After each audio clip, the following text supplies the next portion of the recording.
देखिए, एक कहावत है पुरानी कि अंधेर नगरी चौपट राजा, टकासेर भाजी टकासेर खाजा। गुजरात के आरोपी इस देश पे सत्ता पे काबिज हैं।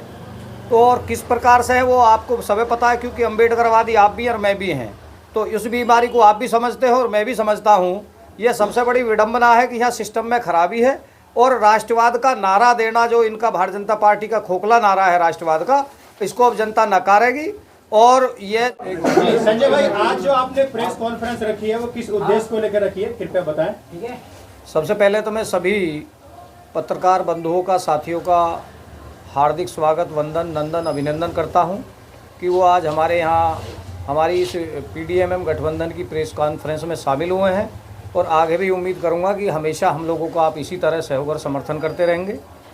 आज की प्रेस कॉन्फ्रेंस का मुख्य मुद्दा यह है कि हम लोगों ने यहाँ जो उम्मीदवार कैंडिडेट दिल्ली में खड़े किए हैं, तो एक तो हम लोगों को, क्योंकि किसी भी दल, किसी भी संगठन, किसी भी दल या राजनीतिक पार्टी का एक चेहरा होता है मुख्यमंत्री उम्मीदवार का, तो उसके लिए हमने प्रेस कॉन्फ्रेंस आयोजित की है। दूसरा, हमारी सभी विधानसभाओं में जो कैंडिडेट चुनाव लड़ रहे हैं, इसी विधानसभा में जो बराबर में मेरे बैठे हैं एडवोकेट डिबलू सिंह मुंडन, एडवोकेट जो इंकलाब विकास दल के सिंबल पे PDMM गठबंधन का हिस्सा है, इंकलाब विकास दल, उसके सिंबल पे चुनाव लड़ रहे हैं। तो इनका को भी इसलिए इस प्रेस कॉन्फ्रेंस में मौजूद रखा गया है कि ताकि यहाँ की जो जनमानस है, आपके द्वारा, जो TV चैनल के द्वारा आपके लोगों पे अधिक से अधिक आपके माध्यम से इनकी आवाज़ और बात जा सके, क्योंकि चुनाव का अब समय ज़्यादा नहीं रहा है, वोटिंग का बहुत कम समय है। तो इसलिए यहाँ हम लोगों ने प्रेस कॉन्फ्रेंस आयोजित की है। इसमें हमारे साथ में शाहिद भैया और इंकलाब विकास दल के राष्ट्रीय अध्यक्ष नाथू सिंह गुजर बैठे हुए हैं, और जो सतीश चंद्र बंजारा जी, इलियास खान जी झारखंड से आए हुए हैं, वो भी इसमें चूँकि चुनाव प्रचार में आए हैं। शीशपाल शर्मा जी, श्री शर्मा जी, हाँ, आज़ाद जी, गब्बर सिंह कपासिया जी, और राजेश कुमार हिंडोनिया जी, जो अल्पसंख्यक मोर्चे इंकलाब विकास दल के राष्ट्रीय अध्यक्ष हैं। और सरपंच जयेंद्र सिंह सरपंच जो मुरैना से आए हुए हैं, वो भी यहाँ चुनाव प्रचार में लगे हुए हैं। रामपाल सिंह जी बड़े संघर्षशील साथी हैं, रामपाल जी। तो सभी लोग, मुकेश कुमार आज़ाद जी सभी लोग यहाँ आए हुए हैं। हम लोगों का मुख्य एजेंडा, गब्बर सिंह कपासी हो गए, मुद्दा और एजेंडा यह है कि भारत की राजनीति में बदलाव की आवश्यकता है। और वो बदलाव अब पिछड़ा दलित मुस्लिम मोर्चा हम लोगों का है, इसके माध्यम से हम बड़े बदलाव की तरफ जा रहे हैं। दिल्ली के बाद में उत्तर प्रदेश में भी बड़ा रण होगा, और जनता और जनता के हितों के मुद्दों की बड़ी लड़ाई हम लोग लड़ने जा रहे हैं। इसी को लेकर हम लोगों ने प्रेस कॉन्फ्रेंस आई। दिल्ली में 10 साल से केजरीवाल साहब की सरकार है, वो दावा कर रहे हैं हमने दिल्ली को लंदन पेरिस बना दिया। तो आप, उन्होंने इतना अच्छा विकास किया, तो फिर आपको चुनाव में जनता वोट क्यों देगी? देखिए, दिल्ली की कंडीशन ये है, और दिल्ली नहीं, पूरे भारत की कंडीशन है, पूरे भारत के अन्य स्टेटों की कंडीशन ये है कि वोट जो परसेंटेज है वो घट रहा है। वोट परसेंटेज पे कोई भी राजनीतिक दल या मीडिया काम नहीं कर रही है। उसका सबसे बड़ा कारण यह है कि 50% वोट हो रहा है। 50% में 20% जो वोटर्स है उसको छोड़ दीजिए आप, क्योंकि वो कुछ परिस्थितियों के कारण वोट नहीं डाल पाता, कुछ बाहर होते हैं, कुछ ऐसे लोग हैं जो वोट करते ही नहीं हैं। लेकिन 30% ऐसा वोटर्स है जो इन भारत की राजनीतिक पार्टियों से बिल्कुल पूरी तरह से त्रस्त है और इनको वोट करना नहीं चाहता है। उसी 30% को हम लाने का प्रयास कर रहे हैं, क्योंकि इनके पास में वो एजेंडा नहीं है जो एजेंडा हमारे पास है 30% को जोड़ने का। भाई 30% के बाद में अगर 10% हम और लाने में कामयाब रहे तो पूरे भारत में PDMM गठबंधन राजनीति करेगा, क्योंकि 40 और 38% पे विधायक और MP चुने जाते हैं। रहा सवाल केजरीवाल जी का, तो केजरीवाल जी आज राजनीति में के नैतिक मूल्यों में गिरावट आई है। राजनीति में बड़े बदलाव की आवश्यकता है, क्योंकि आज नॉन पॉलिटिकल जो लोग हैं, गैर राजनीतिक लोग भारत की सत्ता पर काबिज हो गए हैं। पहले अनुभवी लोगों को राजनीति में पदार्पण होता था, वो लोग समाज की के लिए वो नीतियाँ लाते थे जो समाज के अंतिम व्यक्ति को भी उस नीतियों का लाभ मिलता था। आज इस देश को डिजिटल इंडिया की आवश्यकता नहीं है। कुंभ मेले में जो लोग मर रहे हैं, कुंभ मेले में से जो लोग ट्रेनों में लौट रहे हैं, उनको जनरल अच्छे डिब्बों की आवश्यकता है कि कम से कम वो सही से बैठ के तो आ जाएं। केजरीवाल जी के विषय में मैं कई बार कह चुका हूं कि केजरीवाल जी का बैकग्राउंड आरएसएस का रहा है।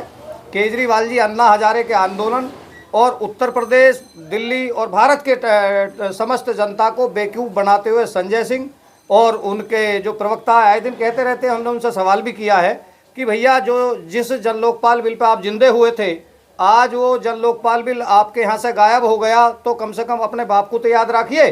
जिस जन लोकपाल बिल ने आपको सत्ता पर काबिज किया है, उस जन लोकपाल बिल को आप भूल गए, तो वो कहाँ है?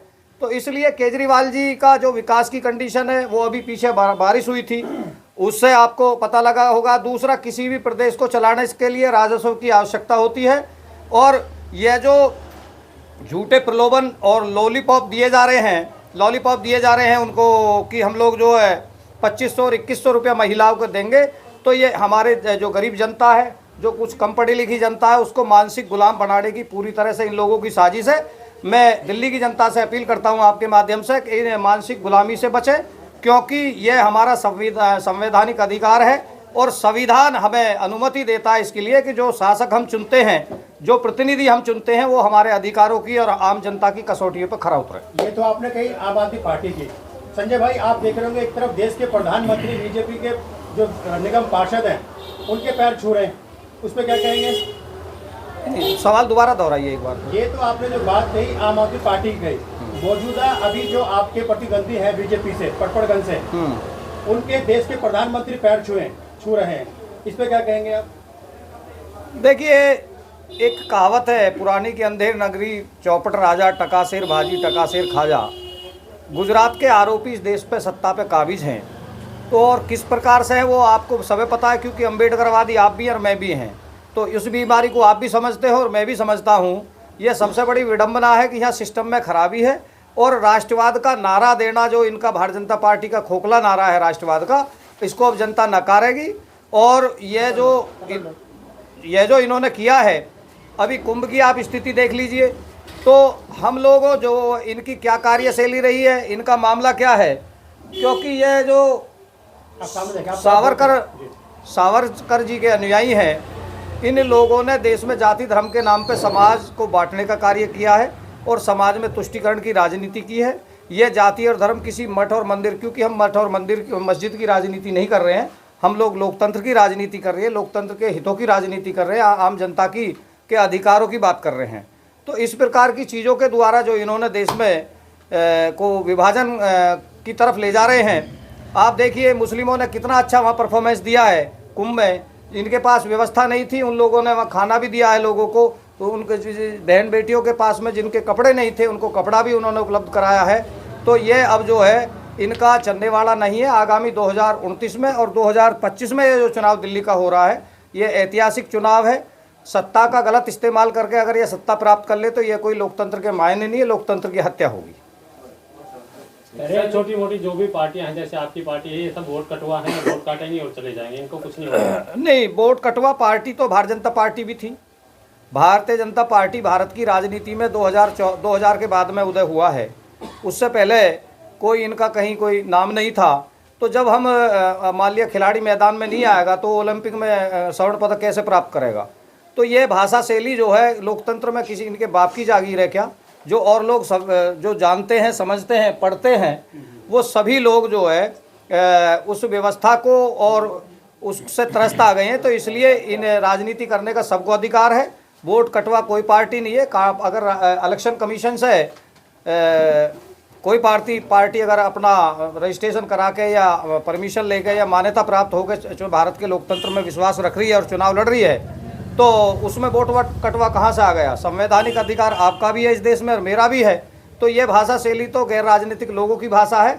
और आप सब जिम्मेदार साथियों, मैं ताजुब इस बात का मान रहा हूँ कि गांव गरीब, खेत खलियान, किसान, मजदूर, जो आम जनता के बीच से निकल के लोग आते थे, उनको आज राजनीति से अलग किया जा रहा है। जो लोग वहाँ से फर्जी पट्टे लेकर आ रहे हैं आपके अदर स्टेटों से, आपका पूना से, कहीं और दूसरे स्टेटों से, इंस्टीट्यूटों से, तो उन लोगों को बैठे सभी राजनीतिक पार्टियों के यहाँ वो लोग बैठा रखे हैं, वो जो मैप दे देंगे उसी पे लोग करते, जबकि ग्रामीण क्षेत्र में आज भी 40% भारत गुलाम है। तो इस प्रकार की मानसिकता को हम लोग दिल्ली में, हम लोगों का ऐसा कोई मामला नहीं है हम किसी पार्टी के या किसी एजेंडे पे काम कर रहे हैं। हम तो आम जनता के हितों के लिए भारत की राजनीति में PDMM गठबंधन का उदय करना चाहते हैं और उसी के माध्यम से एक बड़ा विकल्प देना चाहते हैं, ताकि जनता, अब से पहले देश में हुआ भी है, अब से पहले देश में कांग्रेस के अलावा जितने भी दलों का उदय हुआ, भले चाहे वो जनता दल रहा हो, भले चाहे वो समाजवादी जनता पार्टी रही हो, भले चाहे बहुजन समाज पार्टी और समाजवादी पार्टी रहे हों, तो 93 के इलेक्शन में जब ये चुनाव लड़े थे उत्तर प्रदेश में, तो उस समय पे जो बड़े दल थे इनसे, समाजवादी पार्टी और बहुजन समाज पार्टी से, तो वो भी यही कहते होंगे कि वोट कटवा पार्टियां हैं। वोट कटवा कोई पार्टी नहीं है, पार्टी अपने अधिकार के लिए चुनाव लड़ रही है, अपनी राजनीति की तिलांजलि पार्टी क्यों देंगी इन लोगों के लिए। तो इस प्रकार की जो भाषा है वो गैर राजनीतिक भाषा है। वोट कटवा कोई नहीं है, लोकतंत्र में सभी लोगों का अधिकार है और सब लोग स्वतंत्र है, चुनाव लड़ना चाहिए सभी को। चुनावी माहौल चल रहा है, हर पार्टी जो है अपना मैनिफेस्टो रखती है, अपने वायदे रखती है। आपका क्या वायदा है, आपका क्या मैनिफेस्टो है? हमारा मैनिफेस्टो ये है, क्योंकि बहुत ज़्यादा बड़ा हमारा मैनिफेस्टो इनकी तरह नहीं है। हमारा मैनिफेस्टो है शिक्षा, चिकित्सा और रोजगार। अगर हम लोगों को दिल्ली की जनता जनमत देती है और जो हमारे लोग चुनाव लड़ रहे हैं वो जीत के आते हैं, तो निश्चित तौर से हम जो है इन चीज़ों पे काम करेंगे, क्योंकि सबसे आवश्यक चीज़ है रोज़गार। अगर आपकी आर्थिक स्थिति सही है तो आपका परिवार का संचालन भी बहुत अच्छे तरीक़ा से आगे चल के होगा। अगर आर्थिक स्थिति गड़बड़ आ गई और आप राशन के ऊपर बैठे रहे, सरकार कभी भी अपनी पॉलिसी बदल सकती है।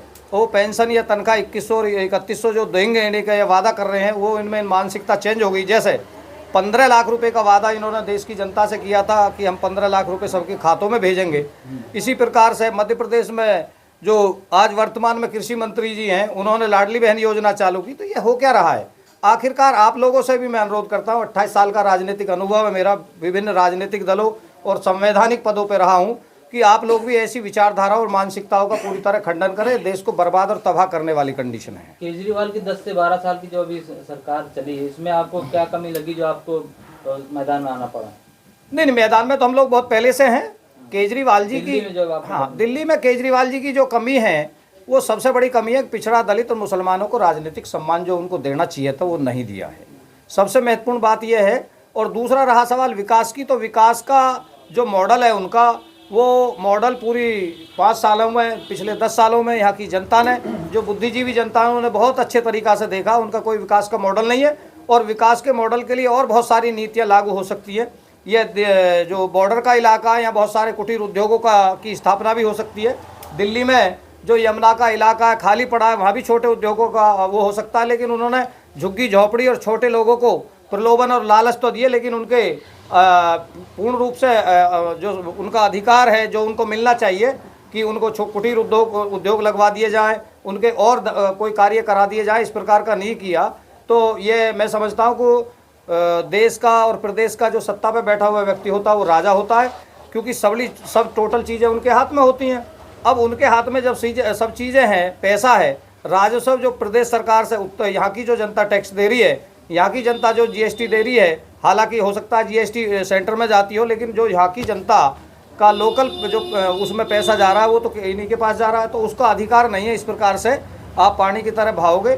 जनता भावुक है, जनता की भावनात्मक विचारधारा के साथ में खिलवाड़ ये लोग कर रहे हैं। अगर विकास का कोई मॉडल होता तो आज ये दिल्ली में इस प्रकार की कंडीशन नहीं होती। मैं समझता हूं कि अब की बार दिल्ली में बहुत खराब स्थिति भी आम आदमी पार्टी की होने जा रही है। अंतिम सवाल लेके मैं इस बात को खत्म करूंगा और मैं कोशिश करता हूं कि इसका सवाल का जवाब हमारे उम्मीदवार एडवोकेट डब्ल्यू साहब दें।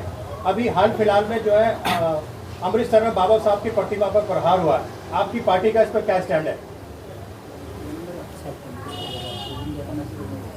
मैं अपना परिचय देना चाहता हूँ। मेरा नाम एडवोकेट डब्ल्यू सिंह मुंडन है और मैं पटपड़गंज विधानसभा जो 57 नंबर है उससे उम्मीदवार हूँ और मैं कड़कड़ डुमा कोर्ट में प्रैक्टिस करता हूँ। तो मेरा कहने का जो सबसे बड़ा तात्पर्य है, और अब उससे पहले एक बात और कहना चाहता हूँ कि आपका बहुत बहुत धन्यवाद जो पत्रकार बंधु आए, क्योंकि आप जो लोकतंत्र का तीसरा स्तंभ है आपके बिना जो आम जनता की आवाज़ है वो नहीं पहुंचाई जा सकती। हाँ चलो चलो चलो चलो कंटिन्यू चलो। तो आपके माध्यम से मैं अपनी पटपड़गंज की जो हमारी जनता है और भोली भाली जनता उसको बताना चाहता हूँ कि अब दिल्ली में बदलाव चाह रही है जनता, और दिल्ली में बदलाव आना भी चाहिए, क्योंकि जो पार्टी ये भ्रष्टाचार खत्म करना आई थी वो भ्रष्टाचार के जो बेट चढ़ गई, और दिल्ली में चारों तरफ कूड़े के ढेर हैं और घरों के सामने कूड़े के ढेर लगे हुए हैं, और दिल्ली में तीन इतने बड़े कूड़े के ढेर हैं कि वो जो पिछली सरकारें आई हैं वो ढेर वहीं पर लगा चली गई। ये सबसे पहले गाजीपुर का ढेर है और ओखला वाला ढेर है एक लगा हुआ, जो मलबे का ढेर लगा पड़ा कूड़े का, और ये आज़ादपुर मंडी के पास में एक। तो मैं जो हमारी पटपड़गंज की विधानसभा की जो जनता है उससे अपील करता हूँ कि मेरा 9वें नंबर का बटन है जो ईवीएम में दिया गया है, और मेरा छड़ी का निशान है, तो उस पर ही मुझे वोट करें। और दूसरी बात कि जो हमारा पीडीएम गठबंधन है और इंकलाब विकास दल पार्टी जो मुझे समर्थन कर रही है, मैं इनका हार्दिक बहुत बहुत धन्यवाद करता हूं। और दूसरी बात कि हमारे गठबंधन में जो 12 उम्मीदवार हैं जो दिल्ली में लड़ रहे हैं वो सब एक ही विचारधारा के हैं, और जो हमारी विचारधारा है वो 86% की है, क्योंकि हम लोग 86% हैं और हमें जो अधिकार मिलना चाहिए वो नहीं मिल रहा है, और 15% लोग जो हैं वो सत्ता पे काबिज हैं। सवाल और का जवाब दीजिए ना सर, जो सवाल पूछा गया है। उसे मुझे मैं अभी आ रहा हूँ मैं आपके मुद्दे पे ही। जो वहाँ पे हुआ है, जो चंडीगढ़ में मूर्ति गिराई गई है वो बहुत दुर्भाग्यपूर्ण है। और दूसरी बात कि हमारे बाबा साहब अम्बेडकर जी जो संविधान लिख करके गए हैं, वो अगर ये जो मूर्ति गिराने वाले हैं उनके नाम FIR दर्ज हो और सख्त से सख्त कार्रवाई की जाए। संजय भाई आप बोलिए। पीडीएम गठबंधन को अगर पिछड़े दलित और मुसलमान समर्थन देते तो बाबा साहब की नीतियों का परिदेश में लागू की जाएंगी, और जो सामंतवादी और नकारात्मक विचारधारा के लोग हैं उनको किसी भी कीमत पर बाबा साहब के अपमान को नहीं बर्दाश्त करेंगे हम लोग। और बाबा साहब किसी एक समाज, एक बिरादरी या एक धर्म के नहीं है, वो पूरे भारत के 140 करोड़ लोगों के बाबा साहब हैं। निश्चित तौर से जो विषैली मानसिकता और घटिया विचारधारा के लोग हैं वो इस प्रकार की घटनाओं का अंजाम दे रहे हैं, जिसके लिए पूरी तरह से शासन और प्रशासन को कड़ी कार्रवाई करनी चाहिए। मैं पीडीएम गठबंधन का प्रमुख होने के नाते, भारत बचाओ संविधान बचाओ आंदोलन का राष्ट्रीय अध्यक्ष होने के नाते इस घटना की कड़े शब्दों में आपके माध्यम से निंदा करता हूँ। ठीक है, शुक्रिया। अब हम लोग जो है हमारे बीच में शाहिद भैया हैं दिल्ली में, हम लोग इनको पीडीएम गठबंधन की तरफ से मुस्लिम चेहरा हैं, और क्योंकि सभी राजनीतिक पार्टियों ने अभी तक किसी मुस्लिम को सीएम उम्मीदवार घोषित नहीं किया है, अन्य राज्यों में भी नहीं किया है, तो आज हम उसकी भी आपके माध्यम से विधिवत घोषणा करते हैं और इनका जो है स्वागत करते हैं। ये ज़रा फ़ोटो ले लेना, हमारे लोग किसी के पास में हो तो मोबाइल सीधा होके फोटो ले लेना।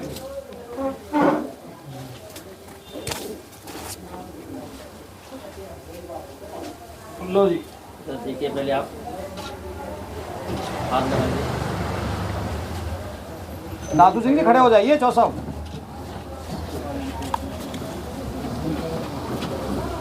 ये लीजिए, आप भी डाल दो। अध्यक्ष जी आप भी डाल दो। सर इनका परिचय बता दीजिएगा, क्या नाम है?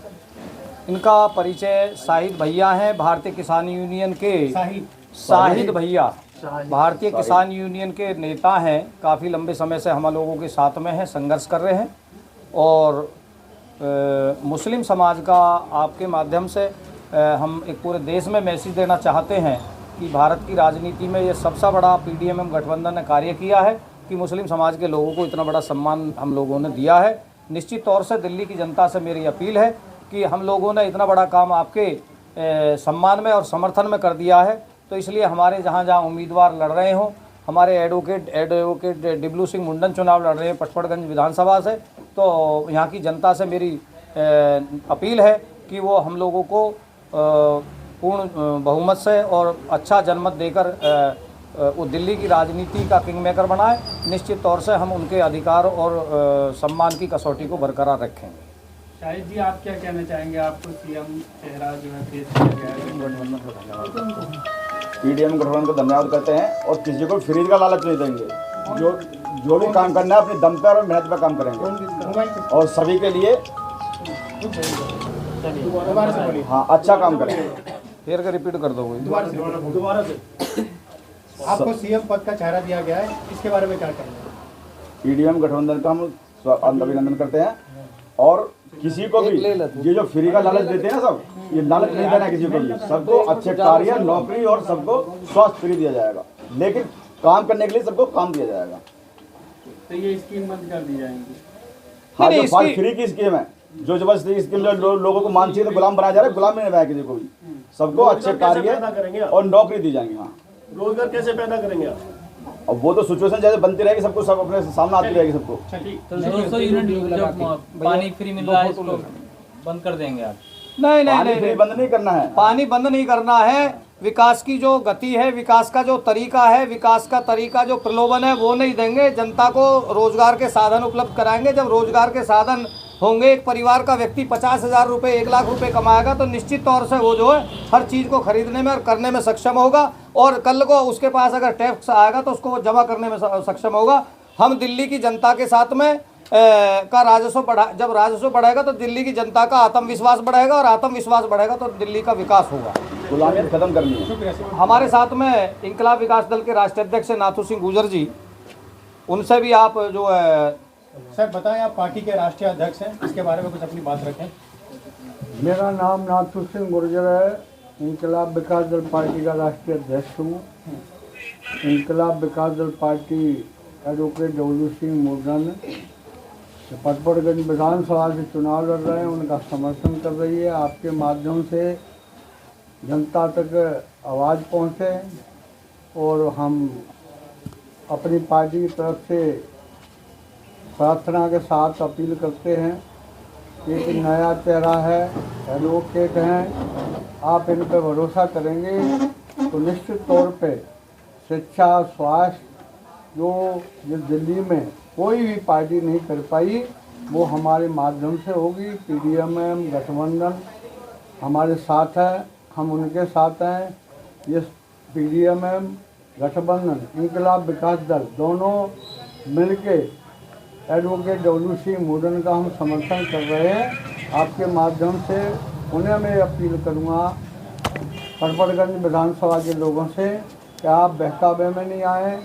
जो दारू और पैसे बांट कर आपको प्रलोभन दे के वोट जो लेते हैं, वो लोग आपका शोषण करते हैं। इनसे आप सजग रहें, होशियार रहें। ऐसे लोग बाद में आपको मिलते ही नहीं हैं, तो ऐसे लोगों को आप वोट नहीं दें। ऐसे लोगों को वोट करें जो आपके बीच में रहें, आपकी सेवा करें और झूठ नहीं बोलें।